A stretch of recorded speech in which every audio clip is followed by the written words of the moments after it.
Good morning. इससे पहले हमने है ना गर्भाशय उपकरण के बारे में पढ़े थे बहुत सारे। अब हम उसी को कंटिन्यू करेंगे और उसके आगे पढ़ेंगे गर्भाशय उपकरण के बारे में। ठीक है। तीसरा क्या है? अंतरा गर्भाशय उपकरण, जिसको कहते हैं आईयूडी। ठीक है, आईयूडी। इस उपकरणों में डॉक्टर द्वारा योनि के माध्यम से गर्भाशय में डाला जाता है। इसमें क्या किया जाता है?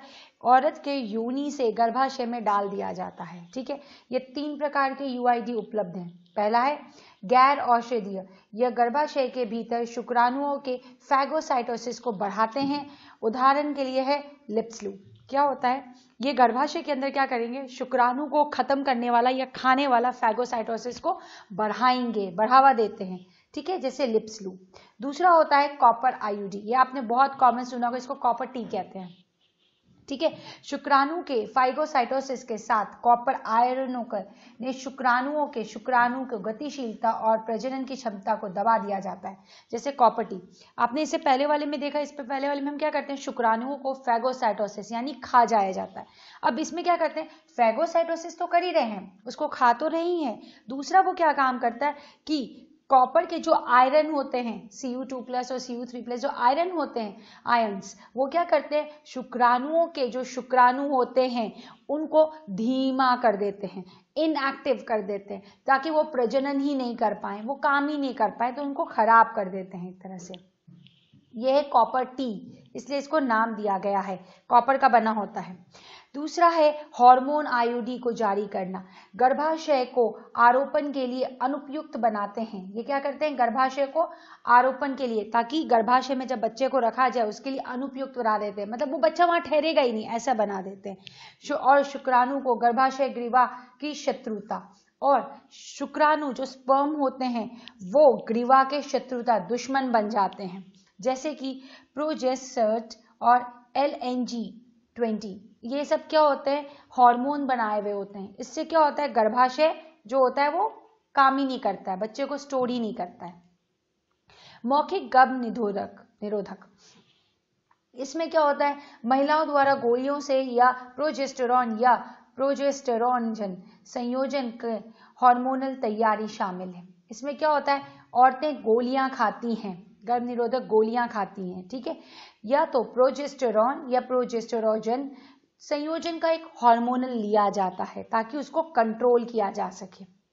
वे ओव्यूलेशन और आरोपण को रोकते हैं और साथ ही शुक्राणुओं के प्रवेश को रोकने के लिए ग्रीवा बलगम की गुणवत्ता में परिवर्तन करते हैं। ठीक है। वो क्या करते हैं? ये दवाई ओव्यूलेशन ही नहीं होने देते हैं। ठीक है।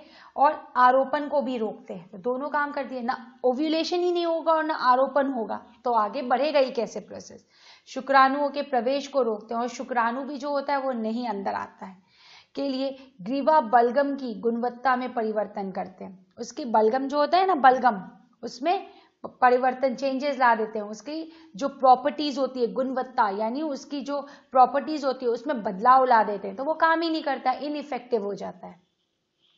सहेली। लखनऊ में सेंट्रल ड्रग रिसर्च इंस्टीट्यूट के वैज्ञानिकों द्वारा एक गैर स्टेरॉइड तैयारी कर वाली महिलाओं के लिए एक मौखिक गर्भ निरोधक विकसित किया गया था। ठीक है। लखनऊ में सेंट्रल ड्रग रिसर्च इंस्टीट्यूट ने एक दवाई बनाई है, सहेली। ये क्या है कि एक गौर स्टेरॉइड है। ठीक है ना। ये क्या करता है? गर्भ निरोधक को विकसित करने के लिए बनाया गया दवाई है ये। इसको कहते हैं गर्भ निरोधक गोलियां।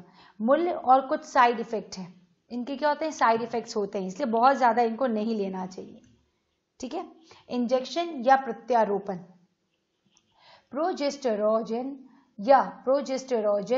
एस्ट्रोजन संयोजन का उपयोग महिलाओं द्वारा इंजेक्शन या त्वचा के नीचे प्रत्यारोपण के रूप में भी किया जा सकता है। आप क्या करते हैं? ये जो प्रोजेस्टेरोजन है, हार्मोन प्रोजेस्टेरोजन, या फिर प्रोजेस्टेरोजन एस्ट्रोजन, ये दोनों का कॉम्बिनेशन के थ्रू बनाकर इंजेक्शन के थ्रू औरतों को दिया जाता है, या फिर क्या किया जाता है? त्वचा के नीचे इसका प्रत्यारोपण कर दिया जाता है। तो ये क्या होगा? काम करता है। उनकी क्रिया का तरीका गोलियों के समान है, लेकिन उनकी प्रभावी अवधि लंबी है। इनका जो गोली और इनका दोनों का बराबर है, क्योंकि गोली में भी हम क्या करते थे? प्रोजेस्टेरोजन लेते थे या प्रोजेस्टेरोजन एस्ट्रोजन लेते थे। गोली के जैसा है, लेकिन इनका क्या होता है? कि असर लंबे समय तक दिखता है, गोलियों का बहुत लंबे समय तक नहीं असर दिखता है। ठीक है, अब आता है सर्जिकल तरीका, जिसको हम सीधी सादी भाषा में कहते हैं नसबंदी। ठीक है, ये टर्मिनल और स्थायी तरीके होते हैं जो युग्मकों के परिवहन को अवरुद्ध करते हैं, जिसमें गर्भाधान को रोका जा सकता है। ये क्या होता है, टर्मिनल होता है और स्थायी होता है। एक बार हो गया काम खत्म, स्थायी है, कोई टेंशन नहीं। इसमें क्या करा जाता है, पूरी तरह से रोक दिया जाता है और गर्भाधान रुक जाता है। पुरुषों में वास डेफरेंस का एक छोटा सा हिस्सा हटा दिया जाता है, जो वास डेफरेंस होता है ना पुरुष में से, वो हटा दिया जाता है काट के, और वहां पे सिलिकॉन का धागा बांध दिया जाता है। अंडाकोश पर एक छोटे से चीरे के माध्यम से बांधा जाता है।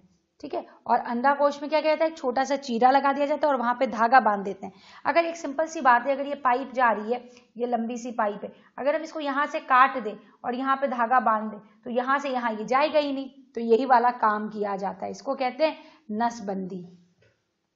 ठीक है, ये होता है, ये देखो काट दिया गया और यहाँ पे क्या करेंगे, धागा बांध दिए। देखो ये देखो धागा बंधा हुआ है, यहाँ पे धागा बांध दिए हैं।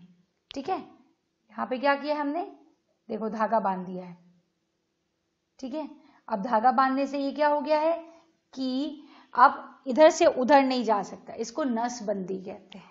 ठीक है, महिलाओं में फैलोपियन ट्यूब का एक छोटा हिस्सा हटा दिया जाता है, और महिलाओं में क्या जाता है, पुरुषों में वास डिफरेंस, याद रखना वास डिफरेंस, और महिलाओं में फैलोपियन ट्यूब का एक छोटा सा हिस्सा हटा दिया जाता है। ठीक है, और पेट या योनि में एक छोटा सा चीरा के माध्यम से बांधा जाता है, और पेट या योनि के में एक छोटे से चीरे से माध्यम से उसको बांध दिया जाता है। इसको कहते हैं ट्यूबेक्टोमी। इसको क्या कहा जाता है, ट्यूबेक्टोमी। ठीक है, ये देखो यहाँ पे है ना, इसका हिस्से को काट दिया गया है। ठीक है, यहाँ से काट देंगे और देखो इसको बांध दिया जाता है पेट के एक हिस्से से। ऐसे ही थोड़े कहीं पे उसको खुला छोड़ सकते हैं, वो गल जाएगा। उसको पेट के हिस्से से खींच के ऐसे बांधा जाता है। देखो ये इसको, ये वाले हिस्से से देखो इसको खींचकर पेट के हिस्से से बांधा गया है। इससे पहले भी मैंने आपको बताया था ना कि एक छोटे से चीरा के माध्यम से बांधा जाता है, पेट या योनि में बांधा जाता है इसको। ठीक है,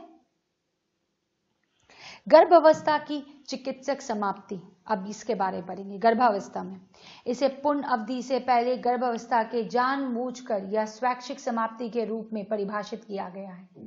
ठीक है, एमटीपी को भारत सरकार ने दुरुपयोग से बचने के लिए सख्त शर्तों के तहत 1971 में वैध किया था। ठीक है, इसकी चिकित्सा समाप्ति जो थी गर्भावस्था की खत्म कर दी है, ताकि आप लिंग पता नहीं कर सकते हैं। ठीक है ना, ये चीज किया गया है सरकार की तरफ से, इस पर स्ट्रिक्ट रेगुलेशन है। एमटी में निम्नलिखित स्थितियों में किया जा सकता है, सहवास या बलात्कार के दौरान उपयोग किए गर्भ निरोधक की विफलता। ठीक है, अगर कभी सहवास किया हो या बलात्कार होता है तो उस समय जो गर्भ निरोधक आपने ले रखे हो तो उसके कारण जो फेल हो जाता है, क्योंकि समझो अगर आप गर्भ निरोधक गोली ले रहे हो या ऑपरेशन करा रखे हो और तब अगर है ना बलात्कार होता है या कुछ, तो उस समय चेक करने के लिए क्या रहता है। जब गर्भ अवस्था जारी रहती है तो माँ या भ्रूण या दोनों को हानिकारक या घातक होता है। ठीक है, जब गर्भ अवस्था हो तो माँ या भ्रूण दोनों के लिए यह हानिकारक होता है, यह नुकसान भी हो सकता है। यह पहली तिमाही के दौरान सुरक्षित है, पहले जो हिस्से में होता है तो सुरक्षित है, अर्थात गर्भ अवस्था के 12 सप्ताह तक। ठीक है ना, ये क्या होता है 12 सप्ताह तक सुरक्षित होता है। ये देखिए मैं आपको क्या बता रही हूँ, गर्भ अवस्था की चिकित्सा समाप्ति। ठीक है, जिसको एमटीपी कहते हैं, इसे पूर्ण अवधि से पहले गर्भ अवस्था के जानबूझकर या स्वैच्छिक समाप्ति के रूप में परिभाषित किया गया है। ठीक है,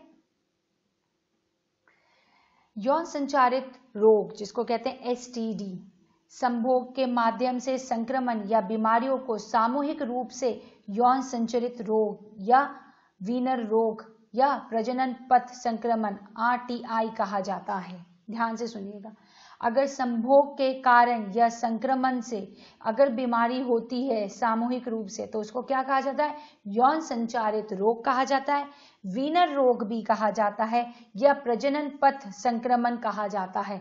यानी जो प्रजनन के रास्ते में आने वाले किसी भी अंग को होता है तो उसको प्रजनन पथ संक्रमण कहा जाता है। अगर यौन के कारण या संभोग के कारण होता है तब हम इसको यौन संबंधी रोग कहते हैं। इनमें गोनोरिया, सिफिलिस, जननाग, दाद, क्रेमालाइडेसिस, जंगनाग, मौसा, ट्राइकोमेम्पिनियस, हेपेटाइटिस बी, HIV ये सब शामिल होते हैं। ये सब कुछ बीमारी हैं जो इनमें आता है, हम पढ़ते हैं।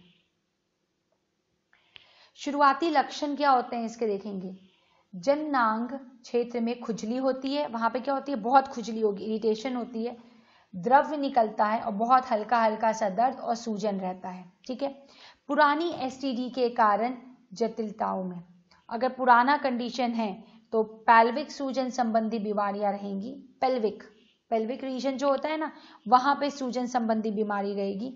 गर्भपात में दिक्कत आएगा, अभी भी जन्म, एक्टोपिक गर्भधारण, बांझपन हो जाता है, यहाँ तक कि प्रजनन पथ के कैंसर भी हो जाते हैं। अगर ये बहुत ज़्यादा बढ़ जाता है तो क्या होते हैं? प्रजनन तंत्र यानी रिप्रोडक्टिव ऑर्गन में कैंसर्स भी होते हैं। ठीक है। हेपेटाइटिस बी और HIV का संचरण निम्नलिखित तरीकों से होता है। इसका तरीका देखते हैं कि ये कैसे होता है HIV और ये।